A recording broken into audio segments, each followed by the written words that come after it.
Hi, welcome to my presentation.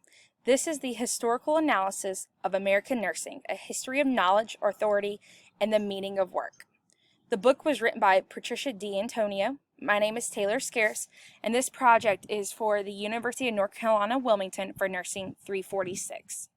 The summary of the book talks about new opportunity for nurses, the history of gender in nursing and how it made way for men in the profession, the history of race in nursing, how African Americans were treated differently and it caused inequality in the profession, the idea of being a wife, a mother, and a nurse, and then also it brought up the question, who is a nurse and what is the identity of a nurse? Below, you'll see the cover photo of the book. The book was written by Patricia D. Antonio and was published in 2010. So first, we talk about history as pedagogy. So that is history as teaching, as a teaching method. So first, history is about storytelling. History allows us to learn from the past. We realize that history cannot be changed, but because of what we learn in history, we come out stronger because of it. History also helps shape identities. A quote from the book was, "Individuals chose nursing, I argue, not only because of the work, but also because of the meaning and the power that a nursing identity brought to lives within families and local communities, both at particular moments and over the course of a lifetime." Women in the workforce were wanting to find meaning and identity in their work and to be able to provide for their community and also their families. And nursing brought all of that together for them. History also reflects on social reform. Secondly, history is evidence. There were racial differences in the profession which caused segregation within the profession. Segregation was going on during that time in the United States, but it was very evident in the nursing profession.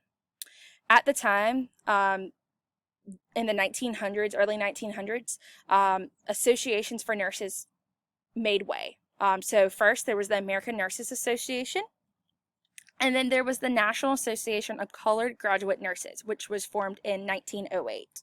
It was formed by 3 women, and the goal was to fight racism and policies that excluded African Americans in the American Nurses Association.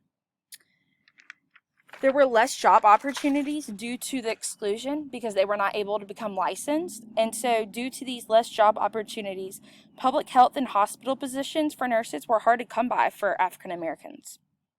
The first person, which we heard stories from, was Mary Elizabeth Mahoney, and she was the first African American trained nurse. Secondly, we hear from Ada Toms, and she graduated from Lincoln Hospital School of Nursing.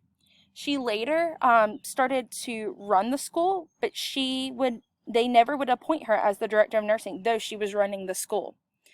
And lastly, we hear stories from Martha Minerva Franklin in the book, and she was a graduate of the Women's Hospital Training School for Nurses.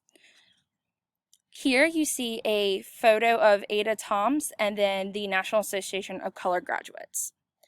A quote from the book was, "But it was much more adamant than most Southern state associations in its position that such nurses could not become licensed, that there would be no means that might create any semblance of representations of equality between white and African American nurses."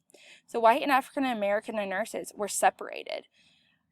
White nurses were able to become licensed, and so they had more job opportunities and were able to become a part of the American Nurses Association, where African American nurses just were received certificates, could not become licensed, had their own national association, but were not part of the American Nurses Association.